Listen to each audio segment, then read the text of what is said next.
Nabi kita katakan masyarakat itu seperti kapal, ada yang duduk di bawah dan ada yang duduk di atas. Masya Allah, Nabi kita mengandaikan kita ini seperti kapal yang besar, ada yang duduk di atas dan ada yang duduk di bawah. Kalau kata Nabi, orang yang di bawah mau ambil air untuk keperluannya, maka dia akan mengambilnya ke atas. Dan dia berkata, sebenarnya aku bisa tidak mengambil air ke atas, tapi dengan cara melubangi kapal-kapal yang ada ini. Maka jika satu orang melubangi kapal dan yang lain mendiamkannya, satu orang melubangi kapal yang lain mendiamkannya, karena itu bukan anaknya, karena itu bukan keluarganya, karena itu bukan saudaranya, maka apa yang terjadi dengan kapal besar itu? Maka kapal besar itu akan karam, maka kapal besar itu akan hancur. Kapal besar itulah bernama negeri kita, Indonesia.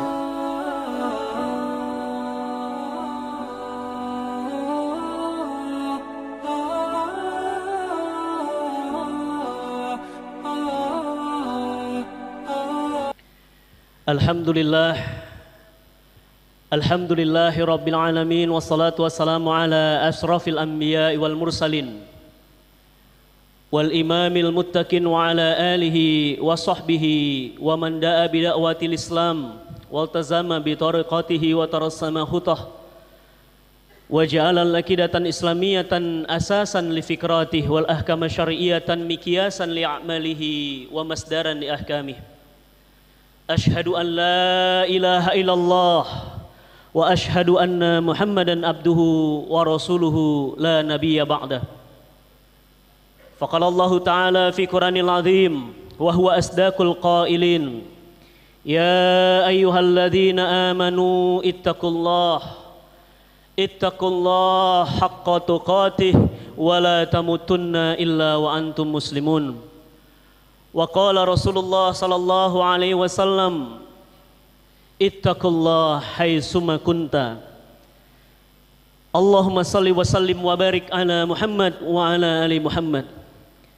Alhamdulillah, segala puji hanyalah milik Allah, Rabb yang terus dan terus memberikan beraneka ragam kenikmatan kepada kita, yang tidak akan pernah mampu kita hitung satu persatu kenikmatan yang Allah guyurkan kepada kita. Kenikmatan iman, kenikmatan Islam, kenikmatan masih diberi kesempatan untuk mengumpulkan bekal-bekal pulang kita besok. Karena siapapun kita, sehebat apapun kekuasaan kita, sekaya apapun kekayaan kita, kita semua pasti akan menghadap Allah Subhanahu wa Ta'ala. Dan kita bersyukur hari ini Allah masih memberikan kesempatan kita untuk menunaikan salah satu bukti ketaatan dan kesyukuran, sholat Jumat berjamaah di masjid yang kita cintai ini. Salawat teriring salam kepada baginda Nabi tercinta Nabi Muhammad sallallahu alaihi wasallam. Semoga kita dan keluarga dan orang-orang yang kita cintai kelak akan mendapatkan syafaatnya dikala harta, tahta dan kuasa tidak lagi mampu menjadi penolong kita. Jamaah sidang Jumat yang berbahagia, khotib mengingatkan diri khotib dan kita semuanya, marilah kita terus dan terus mengisi detik-detik waktu kita, mengisi hari-hari kita untuk terus meningkatkan ketakwaan kita, ketundukan kita hanya kepada Allah. Karena takwa itulah posisi kita nanti mulia di hadapan Allah, bukan karena harta kita, bukan karena tahta kita, bukan karena keturunan kita, tapi posisi kita menjadi mulia di hadapan Allah karena ketakwaan kita.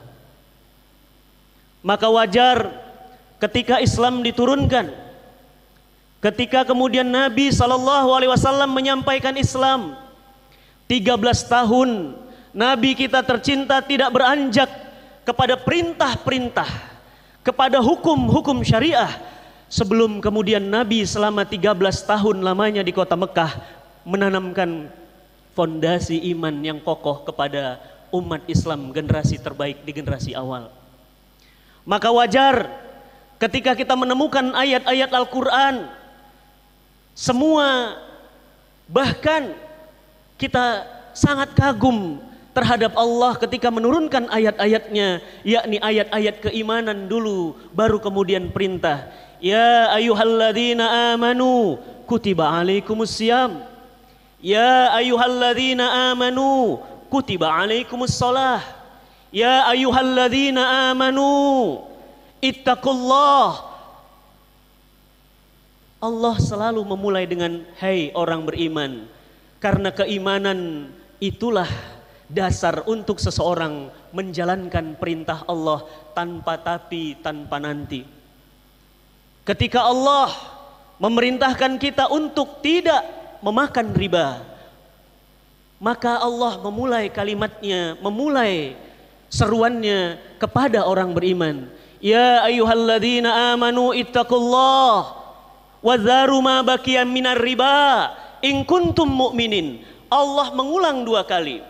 Wahai orang beriman, tinggalkan riba yang belum kalian ambil jika kamu mengaku beriman. Allah menegaskan keimanan, baru Allah kemudian menegaskan perintah kepada kita untuk meninggalkan riba. Wadzaru ma baqiya minar riba in kuntum mu'minin. Jika kalian itu orang-orang beriman, tinggalkan riba. Fa illam taf'alu, Allah katakan jika kalian tetap makan riba, kalian tetap memakan apa yang Allah haramkan yakni riba, maka Allah katakan fa'dhanu biharbi minallah wa rasul, maka Allah dan Rasulnya akan memerangi kalian. Ancaman ini tentu ancaman yang sangat berat bagi kita, karena tidak ada yang berani melawan Allah dan Rasulnya. Tetapi ayat ini luar biasa. Siapa yang tetap makan riba, maka dia perang bersama Allah, melawan Allah dan Rasulnya. Kalau kita membaca Al-Quran, tentu orang yang berperang melawan Allah dan Rasulnya adalah orang-orang kafir, setan, iblis, musuh Allah. Berarti orang yang makan riba berarti setara dengan musuh Allah. Na'udzubillah min zalik. Tapi lihatlah negeri kita, lihatlah sekitar kita, pinjam meminjam berbunga, pinjam meminjam melalui online yang berbunga, merebak di mana-mana, bahkan transaksinya mencapai angka triliunan rupiah. Bukankah itu riba yang Allah kutuk, yang Allah katakan itu adalah musuh Allah dan Rasulnya, yang Allah Rasulnya akan perangi mereka.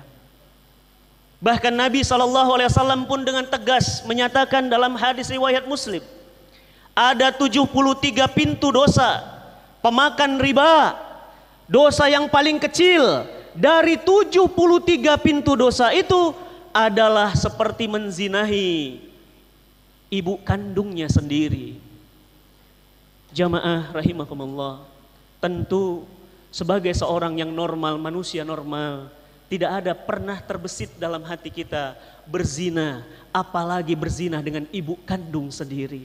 Sungguh ini sangat amat menjijikkan, betapa menjijikkannya pelaku riba. Tapi lihatlah negeri ini, uang didepositokan dengan janji 3 bulan persentase bunganya lebih besar, sehingga kemudian terjadilah kemandekan ekonomi, terjadilah korupsi di mana-mana, terjadilah ketimpangan ekonomi, yang kaya makin kaya, yang miskin makin miskin, sehingga uang yang beredar tidak sama dengan uang yang diterima oleh masyarakat, sehingga terjadilah kekacauan di masyarakat. Allah sudah larang, tetapi kita tetap pertahankan. Allah Subhanahu wa ta'ala juga perintahkan kita untuk saum, untuk sholat, tetapi lihatlah berapa banyak saudara-saudara kita, bahkan mungkin keluarga kita sendiri yang hari ini masih mengabaikan, melalaikan sholatnya, padahal sholat itu adalah amal yang pertama kali nanti dihisab oleh Allah Subhanahu wa ta'ala. Maka wajar Allah Subhanahu wa ta'ala di Quran surat An-Nisa, Allah Subhanahu wa ta'ala menegaskan, fala wa rabbika la yu'minuna hatta yuhakimuka fima shajara bainahum summa la yajidu fi anfusihim harajan mimma qadaita wa yusallimu taslima. Allah menegaskan, demi Tuhanmu, demi Rabbmu, Allah bersumpah, kalian tidak dikatakan beriman sebelum kalian menjadikan apa-apa yang Muhammad bawa, yakni Al-Quran dan Sunnah, menjadi hukum di antara kalian. Dan kalian tidak ada rasa berat hati, kalian tidak berselisih faham, kalian patuh dan tunduk kepada syariah itu, karena syariah itu pasti menjamin kebaikan untuk kalian. Tidakkah cukup beraneka ragam rentetan bencana dunia hari ini mengingatkan kita? Tidakkah cukup merebaknya virus HIV/AIDS yang sampai hari ini belum ada obatnya, belum selesai. Hari ini dunia dicemaskan dengan adanya virus corona yang bahkan sudah masuk ke berbagai negara dan bisa jadi juga akan masuk ke negeri kita, dan na'udzubillah min zalik, mungkin akan menimpa kita. Tidakkah cukup air tsunami di Aceh tahun 2004 yang air itu tingginya 53 meter menghantam seluruh wilayah, bahkan sampai ke Thailand, Manila, Malaysia, semua mengingatkan kepada kita betapa dahsyatnya murka Allah. Tidakkah cukup likuifaksi, yakni tanah yang bergeser, air lumpur yang naik sekitar 9 meter yang terjadi di Palu baru-baru ini, untuk mengingatkan kita akan dahsyatnya kuasa Allah dan akan beratnya azab Allah. Tidakkah cukup gempa di Lombok, gempa di Jogja, dan beraneka ragam kekuasaan Allah, termasuk juga kebakaran hutan terpanjang dalam sejarah Australia, negara yang termasuk kuat militernya, bahkan sudah dibantu dengan 7 negara, sampai hari ini apinya tidak juga padam. Tidakkah cukup? Atau kita tidak merenungkan apa yang Nabi SAW, Nabi kita katakan, masyarakat itu seperti kapal, ada yang duduk di bawah dan ada yang duduk di atas. Masya Allah, Nabi kita mengandaikan kita ini seperti kapal yang besar, ada yang duduk di atas dan ada yang duduk di bawah. Kalau kata Nabi, orang yang di bawah mau ambil air untuk keperluannya, maka dia akan mengambilnya ke atas, dan dia berkata, sebenarnya aku bisa tidak mengambil air ke atas, tapi dengan cara melubangi kapal-kapal yang ada ini. Maka jika satu orang melubangi kapal dan yang lain mendiamkannya, satu orang melubangi kapal yang lain mendiamkannya, karena itu bukan anaknya, karena itu bukan keluarganya, karena itu bukan saudaranya, maka apa yang terjadi dengan kapal besar itu? Maka kapal besar itu akan karam, maka kapal besar itu akan hancur. Kapal besar itulah bernama negeri kita, Indonesia. Jika kita tidak lagi mengingatkan pemimpin kita akan pentingnya berhukum dengan hukum Allah, lantas siapa lagi yang akan mengingatkan mereka? Bukankah mengingatkan itu tanda sayang? Bukankah amar ma'ruf nahi mungkar itu adalah tanda umat terbaik? Sebagaimana Allah Subhanahu wa taala berfirman, kuntum khaira ummah, kalian itu umat terbaik. Kapan kita dikatakan umat terbaik? Ketika ta'muruna bil ma'ruf wa tanhauna 'anil munkar, mencegah kemungkaran, wa tu'minuna billah, dan kalian beriman kepada Allah. Maka khatib mengingatkan di khutbah Jumat yang mulia ini, marilah sama-sama kita untuk menghentikan setiap kemungkaran-kemungkaran, pembangkangan-pembangkangan terhadap syariah, baik di bidang ekonomi, baik di bidang politik, baik di bidang sosial, karena semuanya harus diatur oleh syariah. Bukankah kan Allah sudah menurunkan Al-Quran, dan Al-Quran diturunkan untuk memecahkan seluruh problematika manusia. Maka marilah kita berkomitmen, berjuang, berusaha agar jangan sampai negeri kita tercinta, negeri-negeri kaum muslimin, termasuk negeri yang dimurkai oleh Allah. Barakallahu li wa lakum fil Qur'anil azim wa nafa'ni wa iyyakum bima fihi minal ayati wa zikril hakim wa taqabbala minni wa minkum tilawatahu innallahu huwas samiun alim. Alhamdulillah, alhamdulillahilladzi arsala rasulahu bil huda wa dinil haqq liyudhhira 'ala dini kullih wa kafa billahi syahida. Asyhadu an la ilaha illallah wa asyhadu anna Muhammadan abduhu wa rasuluhu la nabiyya ba'da. Sidang Jumat yang berbahagia, marilah kita merenungkan ketika guru-guru kita sudah kembali kepada Allah. Ada Ustadz Hari Mukti yang dulu bersama kita, sekarang sudah kembali kepada Allah. Ada Ustadz Arifin Ilham, Allahu yarham, 17 Ramadan tahun lalu sudah kembali kepada Allah. Dan Ramadan sekarang hanya tinggal 80 hari lagi. Lihatlah Kiai Haji Zainuddin MZ sudah pulang. Lihatlah saudara-saudara kita anak-anak keturunan kita, bahkan mungkin kakak kita, orang tua kita sudah pulang menghadap Allah, tinggal kita, dan pasti kita akan pulang. Maka pertanyaannya adalah, apa yang akan kita jawab nanti di yaumil hisab ketika kita melanggar, menginjak-injak syariahnya, apalagi kemudian mengatakan ikut sistem pemerintahan baginda Nabi itu haram, apalagi mengatakan bahwa jilbab itu tidak wajib, apalagi mengatakan bahwa Al-Quran adalah igawan Muhammad. Na'udzubillah min zalik. Bertaubatlah kepada Allah. Ingatlah, karena sakaratul maut itu pasti akan tiba. Orang-orang yang naik pesawat tidak tahu bahwa pesawat itu akan meledak, karena ajal bisa datang dimanapun.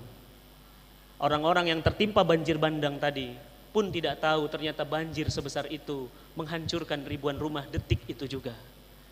Begitupun kita yang duduk hari ini, bisa jadi sholat Jumat hari ini adalah sholat Jumat kita untuk terakhir kali. Maka khotib mengajak pada diri kita semua, marilah kita memenuhi seruan Allah dan Rasulnya. Allah Subhanahu wa ta'ala berfirman, wasari'u ila magfiratim min rabbikum wa jannatin arduhas samawat uiddat lil muttaqin. Bersegeralah kalian, cepat-cepatlah kalian, cepat, jangan tunda. Untuk apa? Untuk bertaubat dan untuk memohon surga Allah yang luasnya seluas langit dan bumi yang disediakan kepada orang-orang bertakwa. Maka jamaah yang dirahmati Allah, marilah kita berdoa memohon kepada Allah. Semoga Allah Subhanahu wa ta'ala membimbing hati kita, melembutkan hati kita, agar kita patuh dan tunduk kepada semua syariah yang Allah turunkan, tanpa memilah dan memilih. Syariah Allah pasti baik buat kita. Tidak mungkin Allah yang maha baik, maha adil, maha mengatur segala, tidak mungkin memberikan syariah kepada kita yang akan membinasakan dan merugikan kita. Marilah sama-sama kita bermohon kepada Allah, semoga Allah mengijabah doa-doa kita. A'udzubillahi minasyaitonirrajim. Bismillahirrahmanirrahim. Alhamdulillahirabbil alamin. Wassalatu wassalamu ala asrafil anbiya'i wal mursalin wa ala alihi wa sahbihi wasallim. Allahumma salimna wal muslimin. Allahumma fir lil muslimina wal muslimat wal mu'minina wal mu'minat al ahya'i minhum wal amwat ya qadiyal hajat. Allahumma ya muqallibal qulub sabbit qalbi ala ta'atik lidainik. Allahumma ya musarrifal qulub sarfil qalbi ala ta'atik lidainik. Allahumma inna nas'aluka ridhaka wal jannah wa na'udzubika min saqatika wan nar. Allahumma tahtim alaina fi husnil khatimah wa la tahtim alaina fi su'il khatimah. Allahumma rabbana atina fid dunya hasanah wa fil akhirati hasanah wa qina azaban nar. Ibadallah, innallaha ya'murukum bil adli wal ihsan wa ita'il qurba yanha 'anil fahsya'i wal munkar wal baghi la'idukum la'allakum tadhakkarun wa la zikrullahi akbar. Aqimus shalah. Assalamualaikum. Bersama Saling Sapa TV.